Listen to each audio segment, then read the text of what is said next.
Hello, good morning, good afternoon, wherever you are in the world.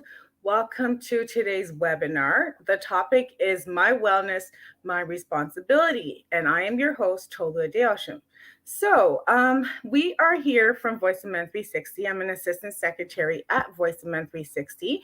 I am also a registered social worker, and it is my great pleasure to host this webinar today. Thank you, Voice of Men 360 and the team for giving me this opportunity. We hold these monthly webinars to create awareness in topics such as this with the hopes of sharing valuable information with our community as we believe will be useful in some ways. Before I introduce our special guest today, I want to give you a brief introduction about Voice of Men 360. Voice of Men 360 is a nonprofit organization founded in Canada in 2020, and it's based in Toronto, Canada. Voice of Men 360 organization was born out of seeing the tremendous needs of boys and men in our society. So Voice of Men stepped up to support and help them in many areas of their lives. We are part of International Men's Day, which is a global organization. International Men's Day is based on 6 pillars, which has to do with the overall well-being of boys and men. It has been around for 21 years and celebrated in nearly 90 countries. These countries join together to do various activities on a regular basis. Before I introduce our special guest for today, I would like to go through our disclaimer. We would like to remind you that Voice of Men 360's mission is always delivered with good faith towards peaceful harmony. The views and opinions expressed in today's episodes are those of our speakers and do not represent Voice of Men 360.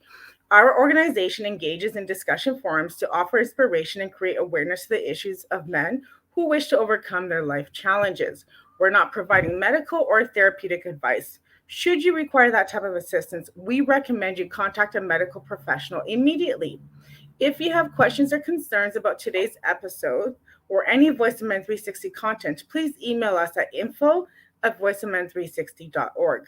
As mentioned earlier, our topic for today's webinar is My Wellness, My Responsibility. And we do have Ryan and Fozia with us. So Ryan has had a lifelong battle with depression, anxiety, and even diagnosed with chronic suicidal thinking.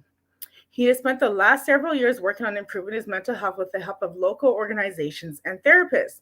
Through his effort, he has learned how to adjust his thinking and find ways to love life, even during difficult situations. Throughout the pandemic, he has dedicated himself to helping others to remain calm and find ways to adjust their thinking so that they can better cope when facing difficult circumstances. Fozia Murtaza is a certified RAP facilitator. We'll learn more about that later, and stress prevention strategist. She provides safe and effective workshops, groups, and individual support to people who are looking for more wellness in their life. Let's welcome Ryan and Fozia. Hi, Ryan. Hello, thank you for having me. Hi, Fozia. Hi, thanks for having me, Thank Tolu you for and coming Voice of on. Men 360. Thank you guys for coming on. I'm sorry I cut you off there. No worries. It's really nice to have both of you here today. And I know that you are here to talk more about your journey and who you are and why you're doing what you're doing. So can either one of you start and tell me more about yourself, about your childhood, how you found yourself on this path? Yeah, I'll go first. Like you said, I've had a lifelong battle with depression ever since I was a young child, but it really got pretty severe in high school. I guess going through puberty, all the chemical changes in our bodies that tends to be a rough transition for people with mental health, and I quickly really started to struggle, and I was bullied a lot at school. I wasn't handling everything very well. My mom was able to get me some help, get me to the doctor, and I was able to get the help I needed at the time. But it was a rough few years through high school until I got on the right medication and started getting proper therapy to get through it. But for me, that made all the difference. That allowed me to get my depression under control. Allowed me to become successful and have a great career. And it's been an ongoing battle, though. It kind of, as stress happens in our adult life, as I'm sure all of us can attest to, the depression can come back. And I've had some stressful times. I've had a few I've had 2 mental breakdowns. I've had plenty of traumatic experiences that led up to those, and I've continually kind of worked on my mental health through all of that, and especially over the last few years, and it pays off. I'm really happy with the person I've become. The coping techniques that I learned in all of that therapy and the courses that I took have really allowed me to become someone who can handle difficult situations very well. You know, the pandemic was very tough on everybody, and I really handled it well at the beginning. You know, I really was able to stay calm throughout it, and help people that I care about and people that I was talking to do the same, to kind of keep things in perspective, be thankful that, you know, that they're healthy or that their family's healthy, try to stay calm if they're dealing with people that they love that are sick, and try to get through each day. So I'm really ended up becoming grateful for everything that I've been through because of the lessons that it taught me. Wow, that's amazing, and it sounds like you've been through so much, but you've turned that all your circumstances, your situation, you've turned it around to be of help to others that are going through something similar.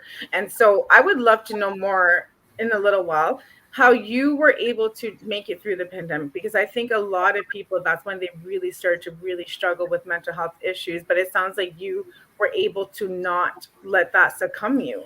So I don't know if you want to say a little bit more about that now, or you want to tell us a bit later, but I would love to hear a little bit more. Yeah, for me, one of the things that I've went through is, I had my mental breakdowns. You know, it it broke me. You know, both times I got to a point where I was, you know, just sitting on a couch, rocking back and forth, not able to function, just kind of staring off in the distance, not being able to take care of myself. And I worked really hard to get from that point all the way back to being able to go to work, to being very successful, to loving, you know, each day, and being happy and enjoying my work. And then I ended up getting a virus that attacked my heart, and it really killed me. And so it was in early 2017. I was hospitalized. I wasn't expected to survive. It was very severe. And when I was released, I was sent home, and I live alone. And I was put on 24/7 bed rest for the next 18 months. So I spent a year and a half where I really wasn't allowed to get up and move around. And that was really, really tough on me. It eventually brought me back right down to the depression, brought me back right down to being broken and feeling suicidal. And, there was just, it seemed like life was impossible. Like I said, I lived alone. Everything was, all the tasks that needed to be done seemed impossible because I was so weak. And, that really forced me to learn how to accept my situation, Hmm. that what was happening was out of my control, and all that I could control was how I was going to react to it. So I had to start looking for those positive moments in every day. Whether it was, a sip of water, and in the morning, and just feeling that refreshing water hit my tongue and go through my body, or it was that it was a nice temperature outside, and I could sit by an open window and have some fresh air come in, or I could smell the grass being cut. Those things were the things that I kind of lived for, because those were the moments that I could enjoy, because everything else was hard. It was near impossible to do laundry, to clean, to just to get to the bathroom, to bathe myself. All these things were near impossible when I was that weak. So, when the pandemic hit and everybody was stuck at home, I breezed through that like it was nothing, because I had already Wow. done a year and a half of being. Mm-hmm. So, having to be quarantined or stuck at home, and everybody was trying to figure out how they could possibly, you know, cope with, homeschooling and not being allowed to go to work, not being allowed to go to the gym, not being allowed to go out with their friends. I had already learned how to do that, Wow. so I used that as a chance to kind of reach out to the people I cared about, and then eventually to a larger audience, to anybody that needed help, to kind of teach them what I had learned to get through that. Because, like I said, we can't control certain situations. We can only control how we react to them. So, if we can find a way to enjoy the day, even though it's not going the way we had planned, then that makes that whole experience a lot easier to get through. Wow. Oh my goodness. So you're basically telling us from your previous experience, you were able to, you went through such a really dark time with being sick and everything, and then you were able to take that and use that to help people to learn how to get through the being on lockdown in the pandemic. And it sounds like you joined, you said a larger audience. So you joined an organization. What exactly, and you mentioned your friends, but who is part of this larger audience that you were working with? Yeah, so it started out with Vase through our local mental health organization, Durham Mental Health, and I had taken a few courses through them during the time when I was trying to work on my mental health and get through the deep depression. Being home alone and on bed rest, and not having a lot of help, and it was brutal. I'll be quite honest. It was 18 months of just pretty much brutal existence that I really had to learn how to cope with. So I really did a lot of work, took some courses as best I could, to really figure out how to get through day to day. And one of the people at Durham Mental Health mentioned that they had a speaker program, and they thought that maybe I would find that useful. So I kind of met. I went to one of their seminars, and I just thought, this is amazing. Like, these people are being open and honest with their own mental health struggles. They're telling their story, and I'm looking around at the audience, and people are feeling relieved. People are feeling in the audience are feeling like, I'm not alone. Like, someone else is going through this. Someone else gets what I'm going through, and it gave them hope that they can get through it too. Because here were these people standing up in front of them, telling them how bad they had been and how they got through it. So I just thought it was really powerful, and I immediately went to them and said, I'd really love to join and be a part of this. And it took a while for me to give my first talk. I've always been very shy, but to really, and that's, it does take a bit to be that vulnerable, to allow yourself to let everybody in and be just raw with what you've been through, and be open with the mistakes that you've made in life, and the consequences that you paid for them, and the mental health issues that you've hidden from everybody your whole life. So to be open with that took a lot to kind of get me to a point where I felt comfortable with it. But once I was, and I saw the reactions, it really took off.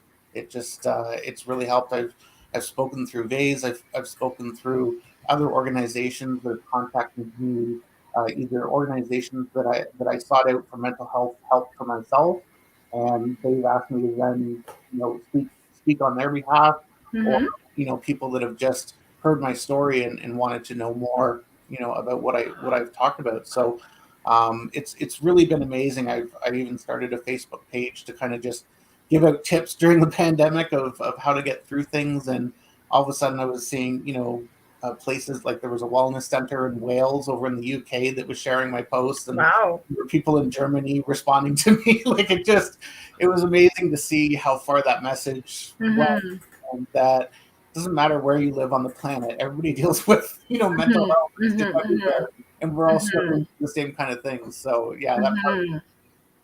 Wow. Yeah, and I love that you said at the end of the day you said message, and I feel like it's that your the mess you were in, it became a message for other people, an inspiration for other people. Thank you so much, Ryan. So I'm so sorry, Fozia. I know you're here. We want to hear from you as well. Tell us about you. What about your childhood? What brought you to this point? Hi. Yeah, thank you, Tolu. And thank you, Ryan. Every time I hear your story, I'm so inspired. You've got to be one of the most positive people I know. So my story is a little bit different. I grew up in a time when it was quite common for parents working outside the home to have kids come home from school to an empty house, and oftentimes it was the eldest child that took on the role of caregiver for younger siblings. And so, that was kind of my role at 8 years old, having to take care of younger siblings. And like I said, it was quite common. In fact, there's actually a term for us. We're called the latchkey kids. And it's funny because I still remember wearing the house key around my neck. And, I couldn't carry it in my pocket because I might lose it, right?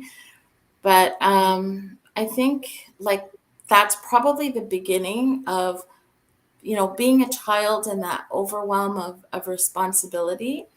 Um, Looking back now, it was probably the early stages of challenges with my mental health, because it's very obvious that at a very young age, I started to put habits in place of not taking care of myself and putting others before myself. And, when we create our habits as a young child, they stay with us, right? And the funny thing is that it wasn't until years later as an adult and with a family of my own that I realized I was still wearing that key around my neck. And the increasing burden of that key and what it represented, it was who I had become, and it was impacting my relationships with family, with friends, and with colleagues.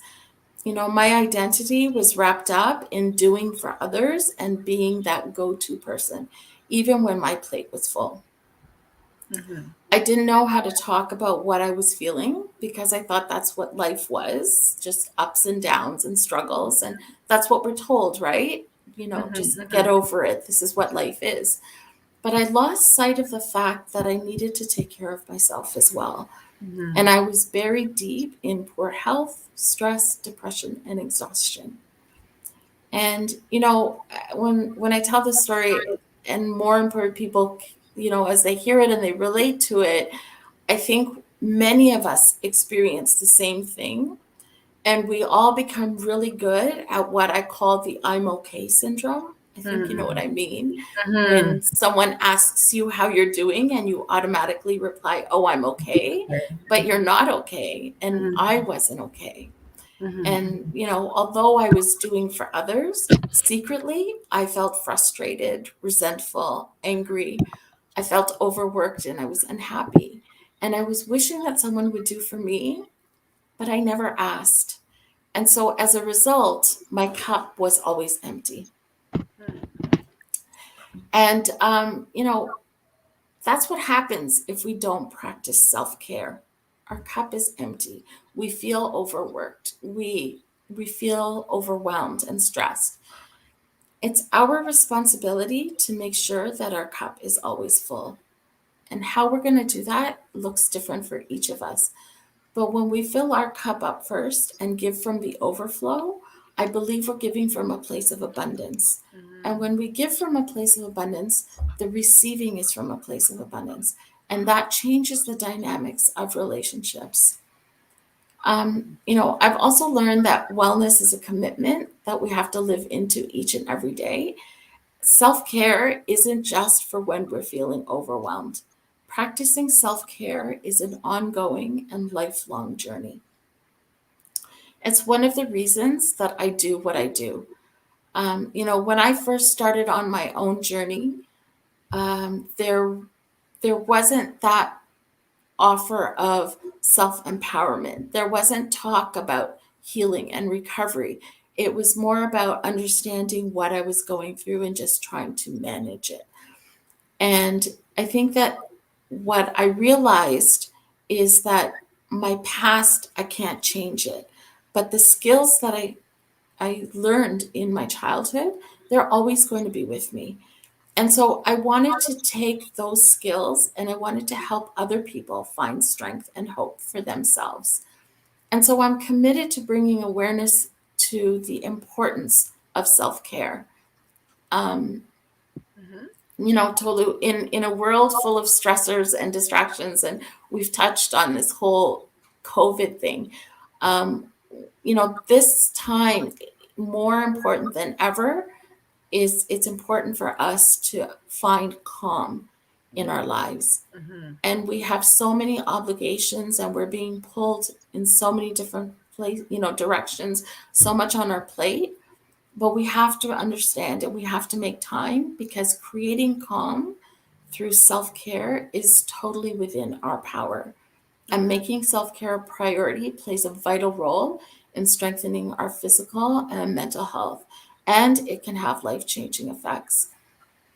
So for me, it was when I was first, actually, same as Ryan, I was introduced to Durham Mental Health Services and the programs that they had to offer. And I was really surprised because they had so many programs that were available, and there were people talking about what was going on. And so as I continued on my own journey of healing and finding my path and discovering who I was and the things that I enjoyed, one of the things I realized, and I was told as I went through this process, was that I kind of had a knack for dealing with people and really connecting with people and helping them feel comfortable enough to share what was going on with them.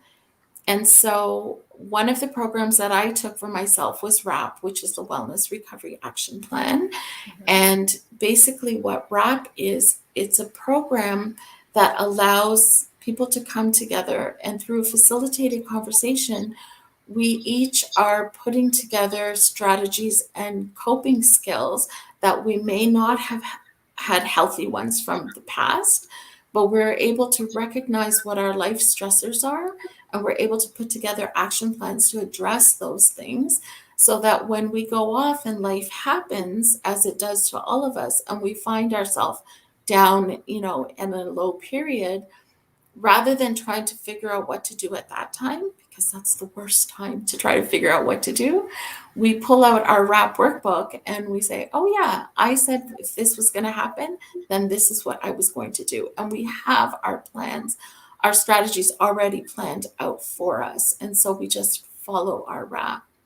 And then from there, the more I became involved with it, I was so fascinated with the type of work that I thought, what I'm doing, where I was already helping people understand the importance of getting healthy through nutrition, because I feel like our nutrition is lacking the nutrients that we need.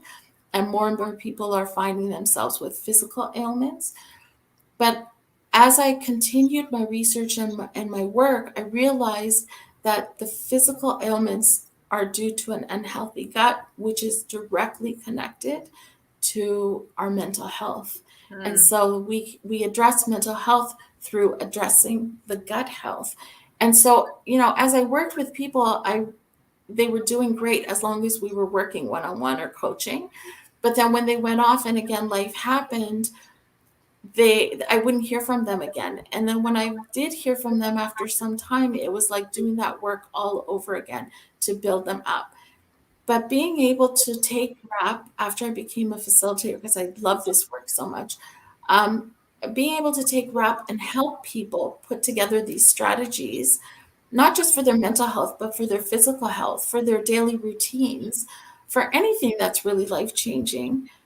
What I found is people were able to experience longer periods of wellness, and they were able to maintain them for a longer time. So, as I continued, as Ryan mentioned, Durham Mental Health Services has a lot of programs. One of them is VACE, and I was also, it was suggested to me that I should maybe become a member of VACE, which I did. And so Ryan and I have been, really working together and doing speaking events, just going out into the community and sharing experience of our own lives and being able to offer hope to those that are able to relate to the stories that we have, because each of us comes from a different walk of life, but we can walk together as we create a path of healing for ourselves and for others. Wow. Thank you, Fozia. Like, there's so much that you just shared there. You talked about from when you were young and the responsibilities you had as a child, which felt like it was a bit overwhelming and it was probably too much for you. And you carried that on into your adulthood, but then you recognized that you needed to take responsibility for how you were feeling and for your wellness. And so You ended up with their mental health services, got involved with RAP and VACE, and now you are a facilitator and you're also a member of VACE, and you go around giving speeches. And you also touched on gut health and how the importance of that is for some people's wellness, and also how when you work with people, sometimes all the work you've done becomes undone when they do go away. And so you've worked around figuring out how to help them maintain their wellness, and so that they can continue to build on that. Thank you. I hope that was a good summary. Absolutely. Cole's notes right there. Thank you so much for, I'm just sitting here listening to you, and just learning from both of you guys, Ryan, as well. So you kind of got into my next question, because you mentioned rap and you mentioned vase. So can maybe, Ryan, I'll let you talk a little bit more too. So what does vase stand for? Because I believe, Fozia, you mentioned what rap stands for, but you can also tell us again, what does vase and rap stand for? And then what are your roles? And I believe, Fozia, you mentioned that you are a facilitator, and you are also you're a facilitator of RAP and a member of VACE. And so I'll let Ryan maybe answer the next question, and then we can go on from there. Yeah, so VASE stands for Voices Against Stigma Everywhere. And the whole purpose of it is to just get a group of people to open up and share their stories to whoever we can. And by doing that, we show people that our mental health issues don't define who we are. They don't stamp us with this automatic failure, that people need to shy away from us, that we shouldn't be people that companies hire. It shows people that even with those mental health issues, we can still have successful careers, we can still live happy lives, we can be in loving relationships. And it really makes a difference to kind of show that from so many different angles, from the different diagnoses, of various mental health illnesses. It not only shows people that don't have mental health issues that, that side of us, that they don't have to be afraid of us, that we are a value to this community, but it shows the people that are struggling with the issues that we've struggled with, that there is hope, that they don't have to continually struggle day to day, that there are services out there like Durham Mental Health, like other mental health organizations. There's plenty of help online. There's so many counselors and people that are dedicated to helping you through what you're going through. So all you have to do is just decide that you want that help and reach out and ask for it, and it's there for you.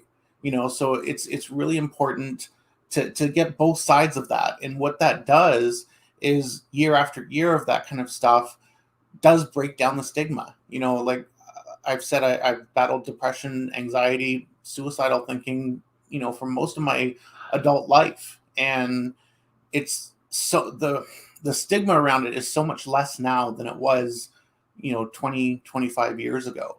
And it's through things like Bell Let's Talk Day. It's through people opening up and people talking publicly about what they're going through, whether it's celebrities or other public figures, or just average people, like Fozia and I, just joining a group and going out and sharing our stories. It really does make a difference, even if you can just kind of change a few organizations or a few people in your community that are close to you to help them out. That spreads. Maybe that person that goes on and tells their story and inspires someone else or gives someone else hope. So that's what I really loved about VASE is, I really fell in love with it from that very first time I sat in the audience and heard the stories. I was inspired. I felt the hope. I felt,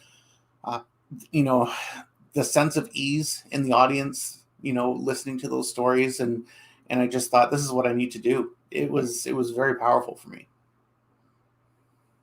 That's amazing. And so are you involved with rap as well? Or Fozia, are you the only one involved with rap? So I took rap a couple times. I took it. The first time I took it was during my 18 months of bed rest when the depression was just crippling. I was becoming very suicidal.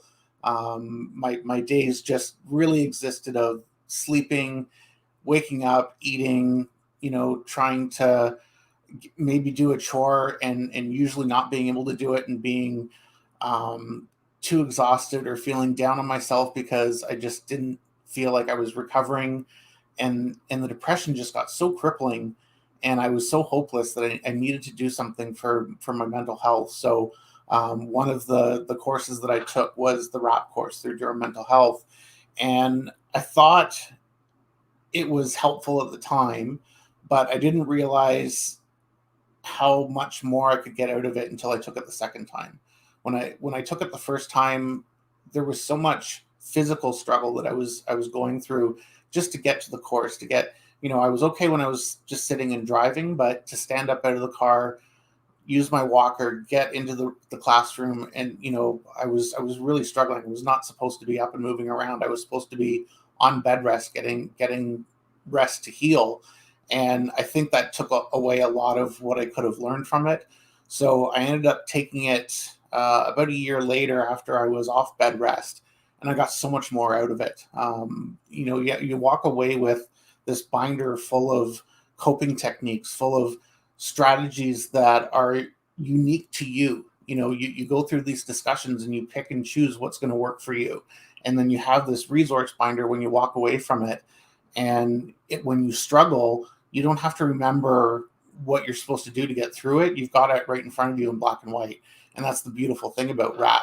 And when I looked at the two binders from the first time and the second time, the first binder had a lot of blank pages in it. I was just doing everything I could to get to the class and get home, and I didn't get a lot of notes out of it. Whereas the second time I really dove into it completely, and I've used that, from that day forward, making sure that I take care of myself, like Fozia says, making sure that I have those coping techniques, making sure that when I do struggle, because, depression comes and goes. So when I do struggle, I have people I can call and ask for help. I have coping techniques that I can use. So it really helped to kind of have that as a handy resource that's always available to me.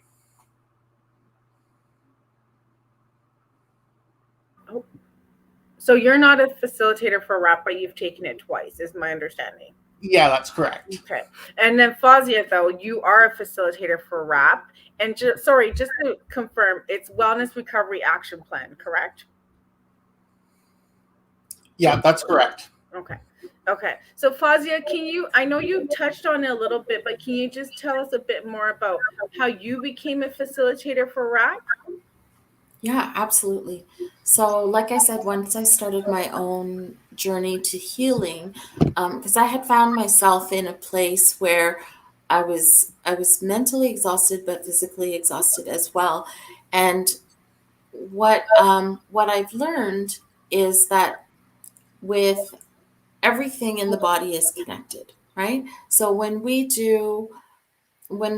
a facilitator, when we do a RAP workshop, what we're learning and what we're teaching others is that there's some key elements that we have to have. First of all, before anyone takes a RAP program, it's a 14 to 16 hour workshop. So it's usually done over anywhere from 6 to 8 weeks, and it's for a couple of hours a week.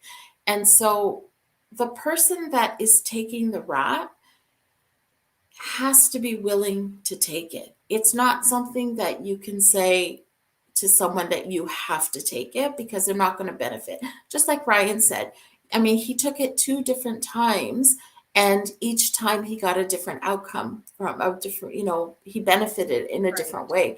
The person that takes the RAP has to want the wellness in their life. They have to want to make those changes, because just taking a program isn't going to cause the changes in your life. You have to actually participate in doing the work and implement the things that you learn throughout the workshop. So that was the first thing that, when you're ready for it, that's when you should take it. And so I was introduced to it after doing some research and some programs for my own journey for physical and mental wellness. And a facilitator from another program suggested that I look into RAP, because she said she thought I would be a good facilitator. So when I first took RAP, I immediately fell in love with the work. because it's all about bringing the power back to the individual.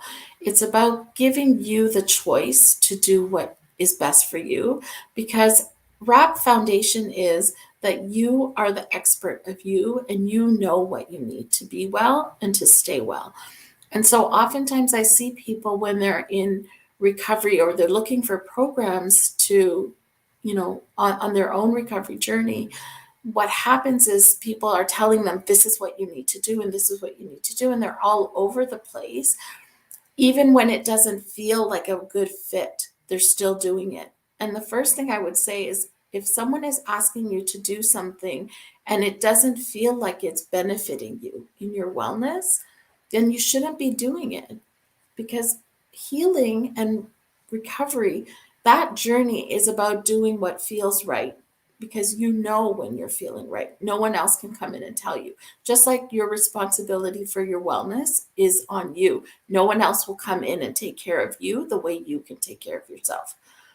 So what I learned as we went through, we have key elements of RAP, and the key elements are hope, because hope is essential. Without hope, what would be the next step? The first step has to be hope, before we can even go any further. Then we have personal responsibility. And this is where I'm talking about the power is given back to us as individuals. It's not like you're dependent on this or you're dependent on that. You're dependent on what you choose for yourself. So we've got hope, we've got personal responsibility, we've got education. How do I get the information that I need to support my wellness? And we talk about that. And then we have self advocacy. So we teach people how to find that voice for themselves so that they can really have the conversations that perhaps they weren't able to have before, and be able to stand up for what feels right for them, to be able to go into a doctor's office and have a conversation with the doctor and leave there feeling like they've been heard. So we prepare you so that you're ready when you go into these conversations. And then support, because support is so necessary. And we teach about the importance of having supports around you. And supports can be your professional medical team. It can be, your friend down the street. It can be someone that you call and you speak to. But we talk about the different types of supports. It could be your children. It can be, anyone.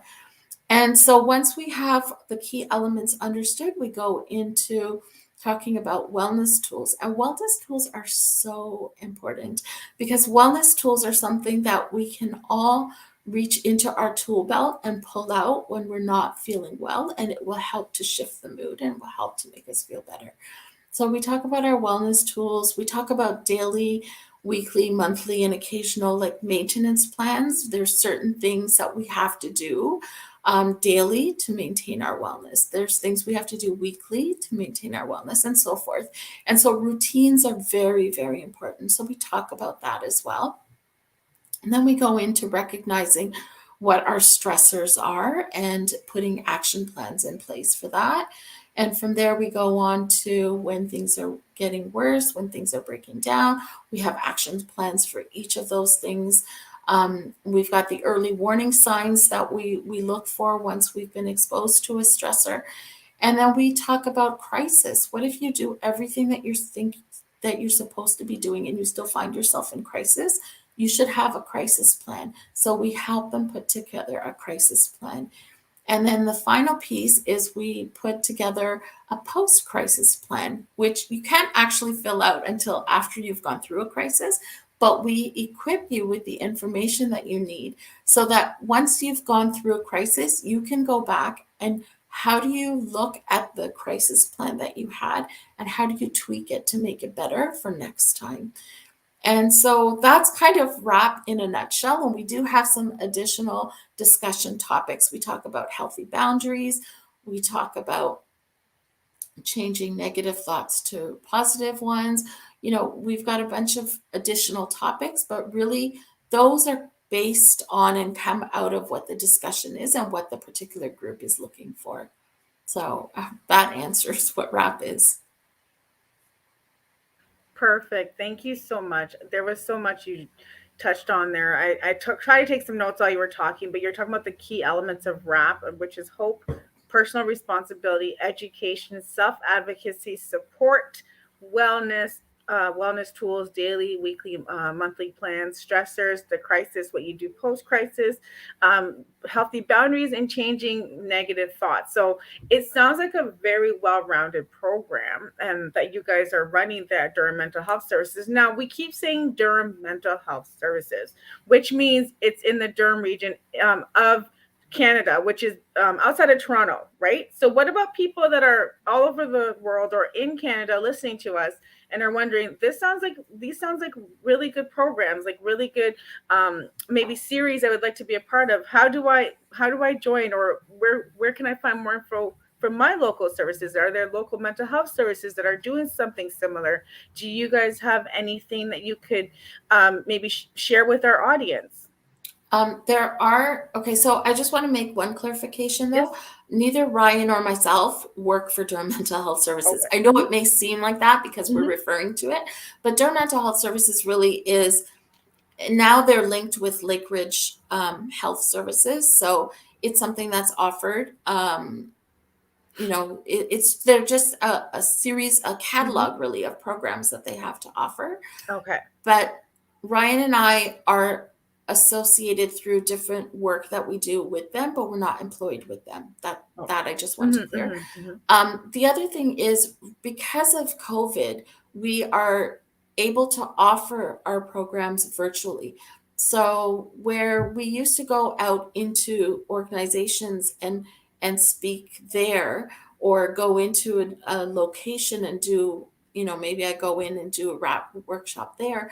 Because of COVID, everything has gone virtual. So we can essentially access, or anyone essentially around the world can access the programs that we have and what we offer just through Zoom.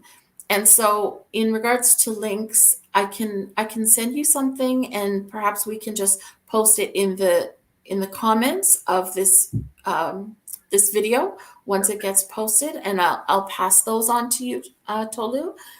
Awesome.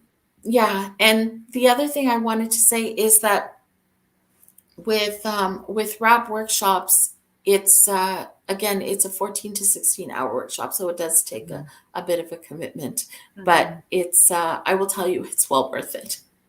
Okay, awesome. No, thank you so much for clarifying, but also letting people know that, hey, because we're currently in a virtual world, you can participate in these programs. And so this is fantastic. And one thing that you guys both kept mentioning, I'm going to let Ryan talk, but you can also add to this, Fozia, but you guys both kept mentioning it was my responsibility. I had to decide that I was going to get better, that I wanted to do something. Ryan, you said that for the second time around, like you're like, I definitely took more out of the RAP program. So let's talk a bit more about taking the responsibility, the onus of your mental health into your hands. It really became very clear to me through my mental health journey that you're not going to get better unless you want to get better, and that's a real struggle for those that care about you, those that love you, that are trying to help you. If you're so deep in a place that you feel so hopeless that you refuse to believe that anything will help, it can be very difficult to help someone like that in that moment. So I always tell people to just, keep that door open. Don't pressure them, but just allow them to know that there is hope. And when they're ready, they'll reach out for it. So that's, I think that's something that's come from my chronic suicidal thinking. I've been to that dark place so many times. My brain tends to go to that option quicker than others. And, so I felt hopeless more times than I can count in my life. And people that loved me tried to help me. And in that state, all you're able to see is the negative. You can't comprehend that there is any hope to get better. But as long as that door stays open, if people can just stay there for you, if your support system can just allow you to get to the place where you can allow a little more hope to creep in, then eventually you'll start to try some of these suggestions, and that's when you can really start to benefit from them. But it is really on you to want to get that help, and for me, when I took RAP twice, the first time I did want to get the help. That's why I took it. But I had so much going on with my physical struggles and how that was affecting me mentally, that I wasn't in a place to really concentrate on everything that was being offered to me. So I did benefit from it. I certainly benefited in the sense that it was getting me out of the house. It was getting me around people that were wonderful, that had, nice things to say every week when I went, and that helped a lot. And that was what I needed in that situation. But when I took it the second time, my physical struggles were a lot less. It was about a year later, and I had healed quite a bit. And I was able to get a lot more out of it because now I could focus on what Fozia was talking about, the coping techniques, the resources that we need, the self-care, and really create a wellness plan for myself moving forward.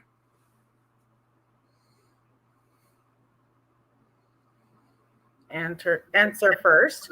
Why can a mental health diagnosis be a double-edged sword? Well, I think for part of the problem is when you're struggling through something and you don't know what the diagnosis is, you don't feel right. Life is hard. It seems harder than it should. And you struggle day to day with something and you don't know what it is.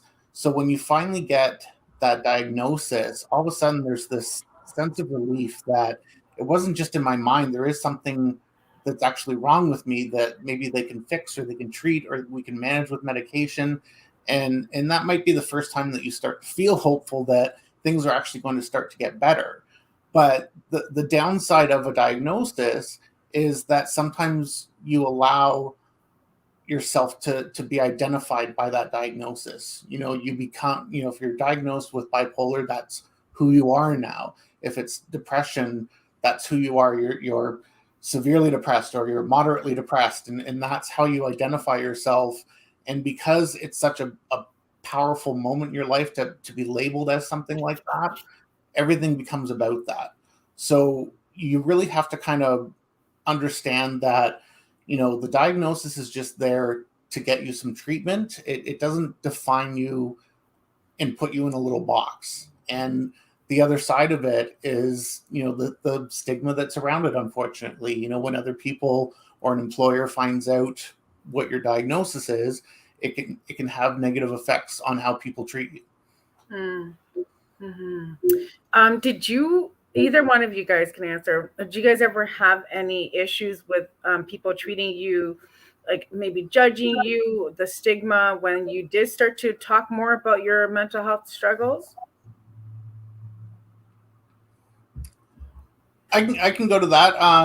I did have, I had an employer that I was with for about 18 years and had a very successful career. I was open about my mental health issues throughout most of my career. I felt comfortable being there. The company felt like a family atmosphere, even as it got to be a larger company. And I did go through two of my two mental breakdowns while I was working at that company. And they supported me through that. But after coming back from the second breakdown, I had taken, I guess it was, I think 6 months off work, where I took mental health courses and really had to work on myself to get from that state where I was a patient shuffling around the hospital, not knowing what day it was or what was happening to me, to being able to go back to work and be successful. And I think it was a few months in, I had mentioned earlier that the breakdown happened after a series of traumatic events happened in close succession, unrelated events. But so I had a lot that I was going through that, and it finally broke me. And then when I finally got through it and got back to work, and I was doing really well, and unfortunately my son had a suicide attempt. And I got a phone call while I was at the company golf tournament that he had been rushed to the hospital. He had just turned 18 and he was refusing to allow his mother or I to go and see him. The doctors weren't allowed to tell us what his condition was, if he was going to survive or not. And, I broke down in tears a bit, and I quickly ran outside to kind of be somewhere private. But a lot of people saw it. And I guess the company felt that, here we go again, here's just another thing that he's going through. And I ended up getting laid off the following week. And, I was told that it was, they were disbanding our department, but I was the only one that was let go. And later I was told by the president of the company privately that they were concerned about my mental health. It's not right. But at the same time, I'll be honest, I felt relieved when I was let go. I did have that sense of, that was one, work was one less thing I had to worry about going through. I could concentrate on helping my son. I could concentrate on some of the other things I was going through. So, but it shows that, a company that had supported me through 2 mental breakdowns reached a breaking point themselves. There was only so much they were willing to do, and whether it's right or wrong, they made that choice. Wow. Oh my. Fozia, have you had any experiences? Obviously probably not similar to Ryan's, but where you've, maybe faced some stigma, or maybe where you were really well accepted when you did speak about your mental health struggles? That's a great question, Tolu, because there's different types of stigma. And so I think the biggest that I've had to face is stigma with myself, and thinking that I was less than, or thinking that there was something wrong with me, and all of the things that you can think of someone telling another person, I was already telling myself that. So for me, it was more about keeping it hush hush, because I didn't want people to know that I had these challenges and these things that I was dealing with. So I was not openly discussing it. Whereas completely different than Ryan, where he was very open about it. But once I realized that, see, this is a really great question. So what happens is, as a child, we go through experiences, and those experiences are really what shape our lenses that we're going to see the world through, if you will. So those lenses are developed from the experiences that we go through, not just the experiences, but the environment, the people that we have as authority figures, schooling, all of the experiences, right? And so as we get older, we continue to use the same lens. Now, as a child, when you're going through specific experiences, you deal with it in your own way. And we each have our own coping mechanisms, right?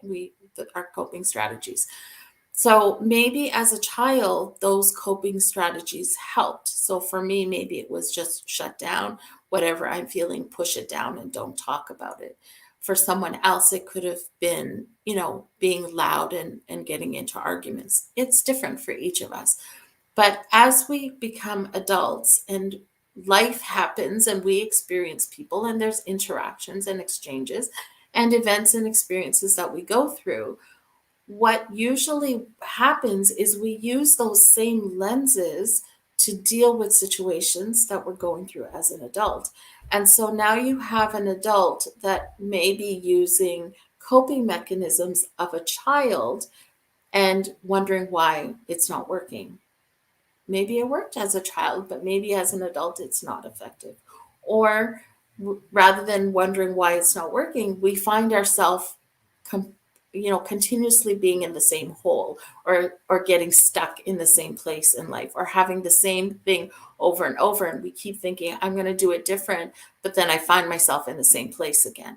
So what we have to do is we have to understand that it's those past experiences that shape the way that we see the world and shape the way that we interact with people. And so the stigma that's around it is also comes from that influence, right? So for me, it was more about just stay quiet, don't talk about it, and don't let other people know. But it was an internal struggle for me. It was constantly an internal struggle. So on the outside, and that's why I talk about the I'm okay syndrome, because on the outside, I was okay. It was on the inside that I wasn't. And so when I started this whole journey, I realized that I needed to talk about my struggles in order for me to be able to move past it. It couldn't be this dark secret that I had anymore. It had to be brought to surface, and I had to allow myself to go through the emotions and go through expressing how I felt and just deal with it and sit with it and acknowledge that this is how I was feeling, not to make anyone right or wrong or good or bad from my past, but it's just accepting it for what it was and realizing that it had a certain impact on me. And so when you talk about stigma, it wasn't from other people because no one knew what I was going through. It was all from myself. But when I started on this whole journey and had that shift of I need to bring it to surface, um, things started to change and people started to relate. And as I told my story, people started to say, hey, I was a latchkey kid. And I had people come up to me and say, oh, I wasn't the eldest child, but now I know what my older sister went through or my older brother went through. And so I found that as we tell our stories and we talk about it, we find more and more people that can relate to it. And it helps for us because it's therapeutic, but it helps others because we realize we're not going through this alone. We're not alone. And there's other people. And if we talk about what we did to overcome it, perhaps we can offer something to someone else. And so that's kind of my story around stigma. It wasn't external like Ryan, it was internal, but it was definitely there. Wow. Thank you both. So I'm hearing, the different types of stigma or possibilities where the workplace environment and others, and then self stigma where you may be denying that you're struggling and stuff. So thank you both for opening up. And because our Voice of Men is about men, I just want to quickly ask Ryan one more question before we kind of wrap things up. Ryan, as a man, how has it been like being open and discussing your mental well being, and what are the challenges that you find that men do face about this? That I didn't expect, to be honest. As I've been more open about my mental health than most men are, um, but as much as I felt comfortable, maybe talking to a doctor one on one, or talking to my family about what I was going through, I was in a construction career, and out on job sites, and it was a different feeling. It was something that you just didn't talk to when you're in a group of men. You didn't talk about being depressed. You didn't cry in front of other men. You don't open up about how much you're struggling. As a man, you're supposed to be tough. You're supposed to be able to handle everything. And even in this day and age, when we know that's a false narrative, it's still, I think society still makes us feel that way. Even though we're told that it's okay to cry, it's okay, it's good to open up. Um, a lot of men, I would say the majority, still have that feeling that they have to overcome all these things on their own. They have to be strong enough to get through these things, and any sign of weakness will be the death of you. So it wasn't until I actually joined a men's group for depression and anxiety through another local mental health organization that I was able to actually really feel more comfortable opening up. It was all a group of men around the table. Everyone was dealing with similar issues, and you just got to feel comfortable with each other, and it made it okay to open up. I've cried openly in front of that group when I was suicidal and I felt hopeless. I've told them my darkest thoughts, and they've helped me through it. And that really taught me that that's the best way to be, is to be open with it, and to show, that's what I love about what I do now, is to show other men that it's okay to talk about this openly. It's okay. You don't have to do this alone. Ask for help. Be open and honest about what you're going through so that you can get the help that you need. You don't have to act tough. You don't have to get through this on your own. And that's a really important part that's difficult to get through to some men still in this day and age. Wow. Yeah. So, I mean, thank you for the work you're doing. And sorry, can you guys hear me? Yep. Okay, good. Thank you for the work you're doing and opening up and talking to men and being transparent about your journey and hoping, and for both of you guys, and hoping other people, men especially, will realize that there's nothing to be ashamed of and people struggle and it's okay to open up. So thank you. Now, before we wrap it up, do you guys have one last thing that you would like to share with our audience today? I think for me, I just want to share along those lines that, obviously I've been through quite the mental health journey. I'm also going through, physical health journey with, I'm living with heart failure. I've got other health issues I'm dealing with. And, the stigma around mental health is that it is treated differently than the physical issues. Right. So I really try to lead a life and show people that, the mental health issues that I go through are no different than the heart issues I go through. My heart was affected from a virus. It makes me tired. It makes climbing stairs difficult. My brain was affected with depression, so it makes it hard to function day to day. It makes it hard to be motivated to do things. Not one is not worse than the other. One does not make me, dysfunctional for society, whereas the other one, I deserve all the help I can get. So it's about kind of battling that, and it's about realizing that in yourself first, actually acknowledging that mental health issues are no different than any other health issue, that you deserve the help, you shouldn't be ashamed of it, and it also doesn't define you. You can overcome it, you can manage it day to day, so you can still lead a happy, successful life with either. Yes, thank you so much for saying that and for sharing that with us. And you're right, people oftentimes take their physical health issues seriously, and they're not ashamed to really talk about that or to seek the help, but they oftentimes ignore their mental health issues. And it's all the same. We need to address our whole entire being. What about you, Fozia? Anything you would like to add? Yeah, I think, and just bang on with what Ryan is saying. I think society puts a lot of pressure on gender roles, and I think that as we start to become aware of who we are and what really brings us joy, we can and really, you know, getting to know ourselves, right? I think we can start to peel away at those labels like that Ryan's talking about.